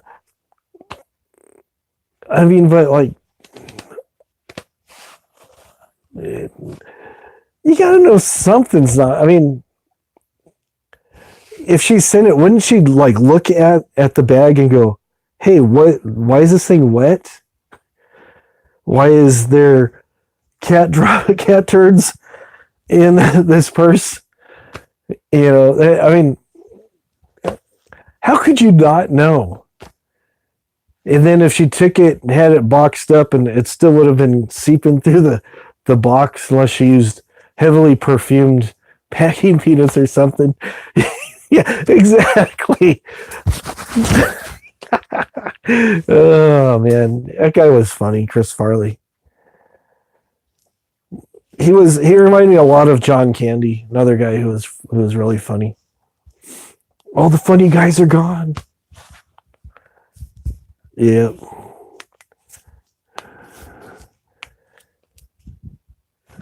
Yep. Uncle Buck. that was a good movie, Uncle Buck. I think I've seen just about everything John Candy was in. Yeah, Luke Perry. Yeah, that was kind of sad. But once I heard that he had a massive heart attack or a massive stroke, you kind of knew that it wasn't going to be too much longer. It was just, it's unfortunate. And then what's his name? Keith, the guy from Prodigy. He actually took his own life like the same day, like earlier in the day. You heard about that, and then later you find out about Luke Perry passing away, and just like, what's yeah. Oh, you didn't know the guy from Prodigy died? Yeah, he was 49. The fire starter guy, the guy that had the hair all spiked up, had like the horns coming up. I'm a fire starter, fire starter. Oh, bye. That's a different song. That's Breathe. I used to listen to a lot of Prodigy, as you can tell. I was pretty sad. I go, man, that sucks. I heard that possibly they were gonna embark on a tour and stuff, and I know that, being in that industry, you have a certain period of time where you do really good and peak, and then you kind of get forgotten about. And I know he'd been battling depression like his whole life and stuff, even in and out of the band, and so just,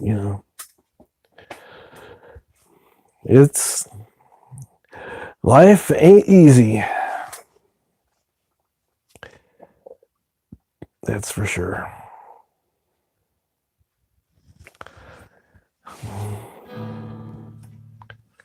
But yeah, I was just, what did I do with it?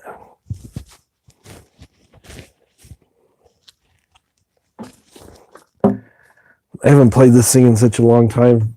Look how dusty it is. You see the dust on it? It's been a while. It's just been sitting.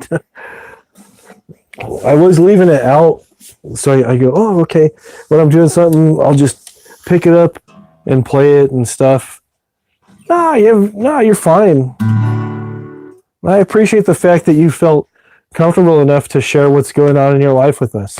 That's helps give us a sense of community, knowing that we're not alone in the things that we struggle with. A lot of us deal with loved ones who are sick. Tina has been struggling with, her sister having a lot of things going on.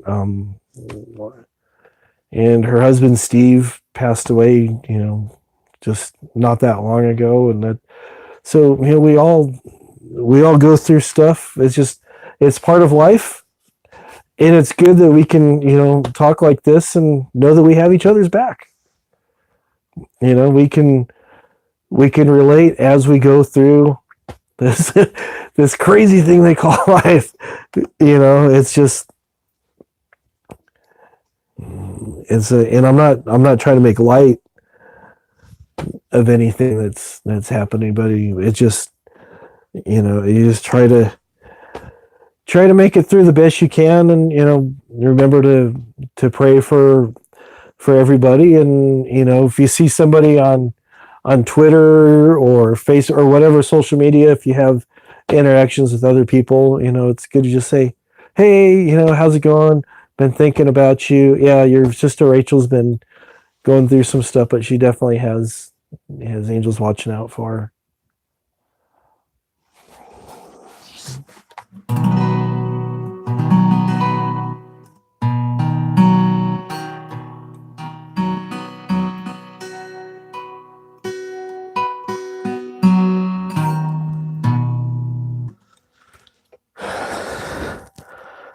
Sounds like that one string is a little bit out of tune still.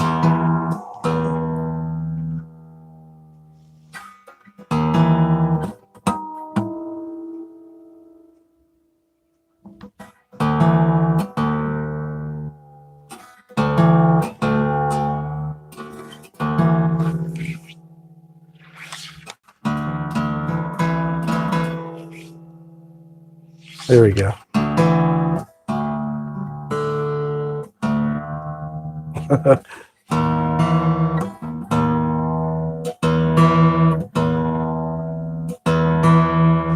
There you go.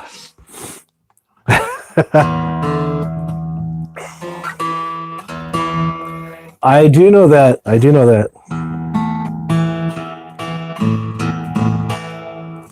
But I prefer to do it the old-fashioned way with my ears. Yeah, no, I do know there's tuning apps and stuff. but it's fun. But sometimes if you're not perfectly in pitch and you try to use a capo, it just sounds really funny. Let's see if it sounds better.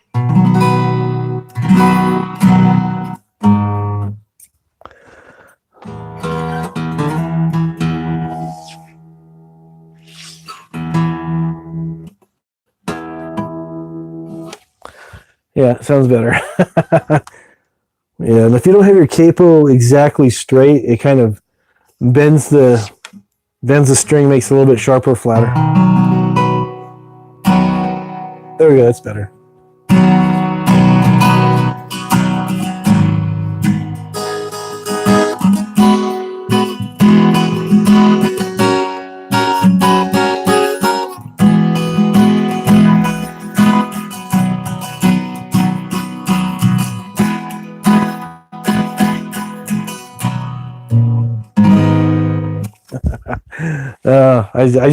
I just love messing around. It sounds better on this into it.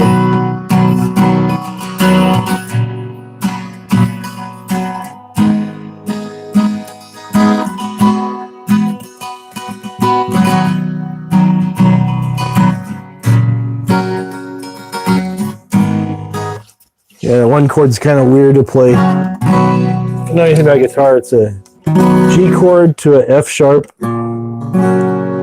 with it making a D, with playing the F sharp with my thumb to a E minor, using this finger to hold down those two strings. So just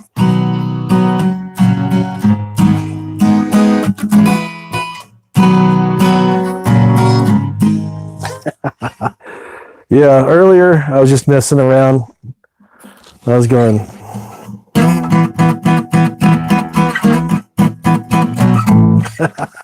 It sounds better on the electric though. I keep kicking my stand. Stop it.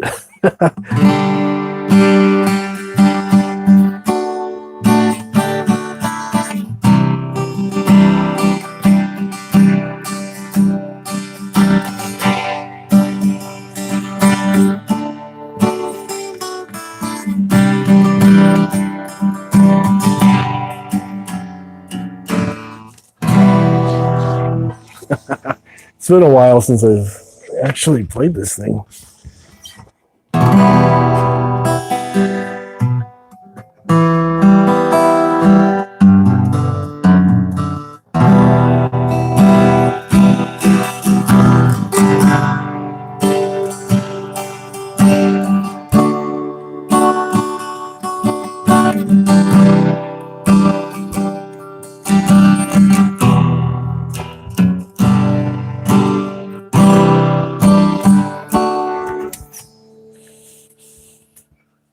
Okay. You'd be good at drums? Drums are fun. I mess around with the drums every now and again. Drums are good fun.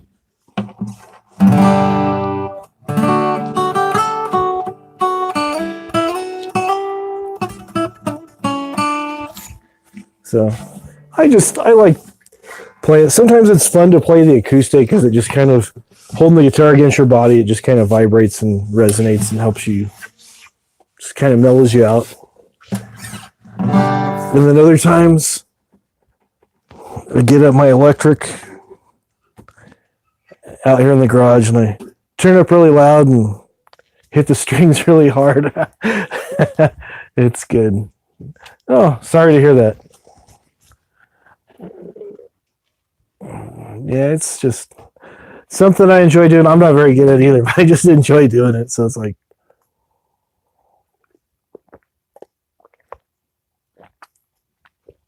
so yeah, it's just one of those things.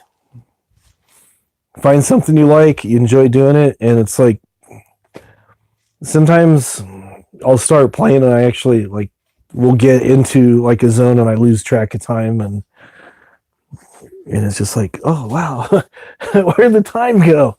But yeah, I used to be able to write songs and music and stuff, and just kind of whatever I was going through and stuff, just, and then it was always just bits and pieces of songs. Nothing was ever actually completed and nothing was ever really left my bedroom as far as songs and stuff. And I barely like the way my voice sounds when I'm talking. So when it comes to singing, I'm like, yeah, forget it. So I don't even bother. But so it's just like.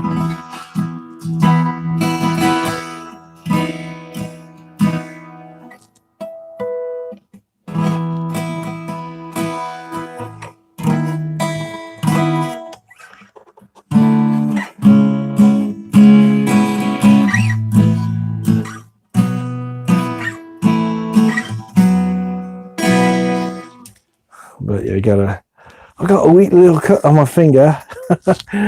So it's kind of making it a little harder to play.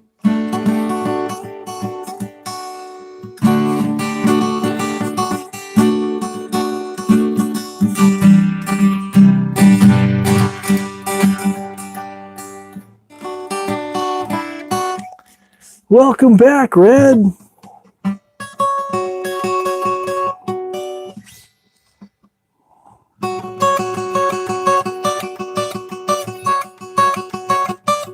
Uh-oh, I better not play that guy with the scary mask might come around. Oh, just kidding. Yeah, this is actually in the wintertime, my fingers get really dry. And there was a piece, and I thought it had healed, and I clipped a bit of skin off there that was just hanging in the way. I thought I was going to tear it open, but I actually just managed to, yeah, make it worse. It's not too bad, so it's like, yeah, smallest cuts hurt, especially when you go to use hand sanitizer. I saw online somebody put a picture of hand sanitizer, and it was posted. They put a new label on there, and it said "Instant Cut Finder." I've tried a lot of different lotions, and nothing really it just kind of coats the top layer. Nothing really soaks in. I mean, I've tried even like Vaseline and like latex gloves overnight and stuff. It helps some, but I wash my hands all the time. You see, they're all dried out. Got old man hands. Yeah, I keep my nails really short. Yeah, I know. It's just alcohol with a little bit of glycerin and a little bit of water.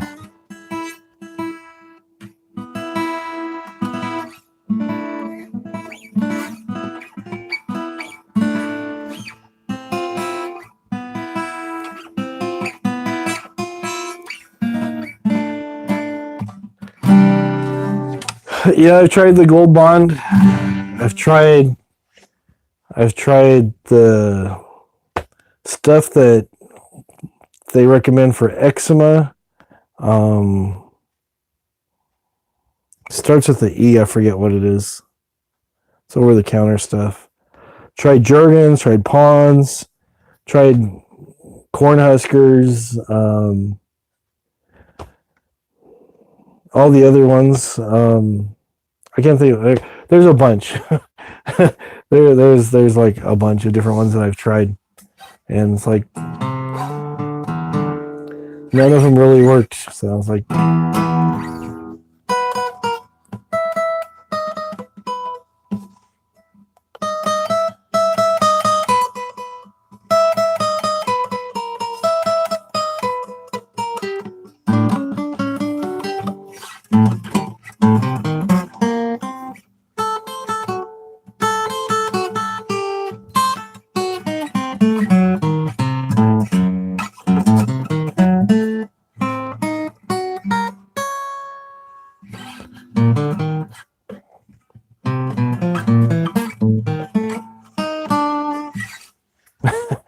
just messing around.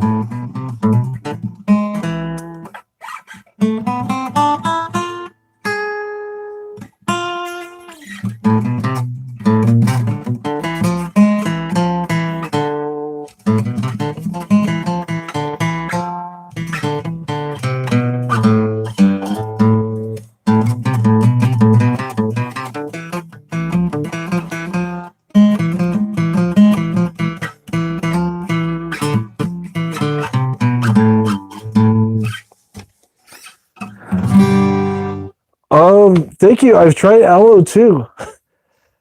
I've tried aloe from the plant, lotion that has aloe in it, all kinds of stuff. It's just, it's after, like, I don't know if it's like with the time change, because it seems like when springtime comes around, I'm fine. And my hands go back to normal. I've always had dry skin. I never had a problem with acne. My skin was like always like super dry. So I'd actually have to put like hand lotion on my face to keep it from cracking. But when spring rolls around, it seems like it's a little bit more moisture in the air, and I'm fine. But it is what it is. But thank you for your concern.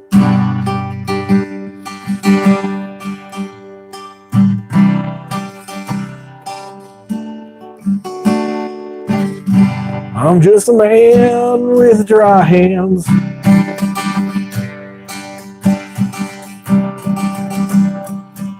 No lotion would do me any good.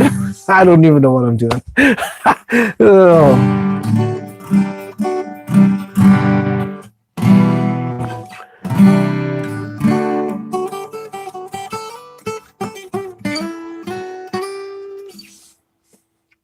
Oh, that's good to know.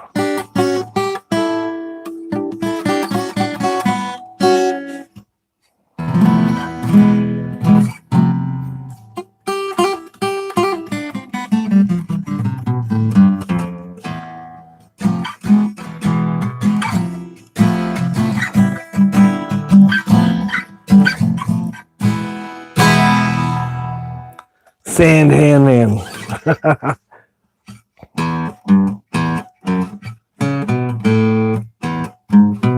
I forget how to play it now. I just went blank. Oh man, that's crazy.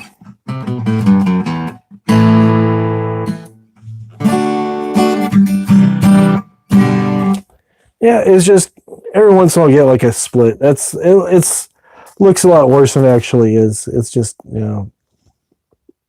a small tear, new skin underneath, and it just bled a tiny bit, went under the nail. So that's so.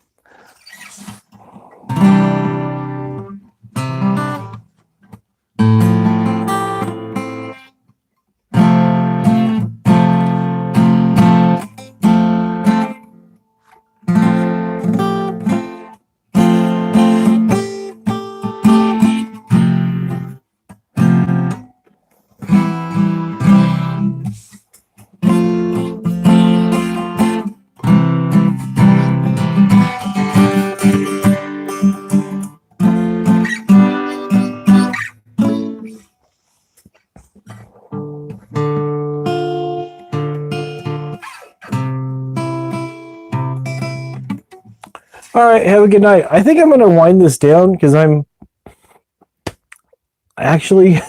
was planning on doing laundry. I got it running, and I started doing this, and I heard the thing shut off. I'm like, it can wait. So I am going to go myself. So thank you for coming by. I appreciate all you people who stopped in, and this was fun. I'll have to do this more often. And next time, maybe I'll announce it. That would probably be better if I announced it and not just kind of come on here and you guys are online and get a notification. Oh, Wombat's on. Yeah, if I plan things and not be just so spontaneous, maybe it'd be better. I don't know. But anyways, like I was saying, thank you guys for coming by. Thank you for feeling comfortable to share your lives with me. And usually Mrs. Wombat's on here too. She might be awake and might be watching this. I don't know. Usually she pops in and says hi, but I think she might actually be asleep or trying to sleep. But anyways, much love from both me and Mrs. Wombat to you guys, even those who weren't on here are going to watch this again because I leave it up. Anyways, be praying for you guys. Do the same for us. Have a good night.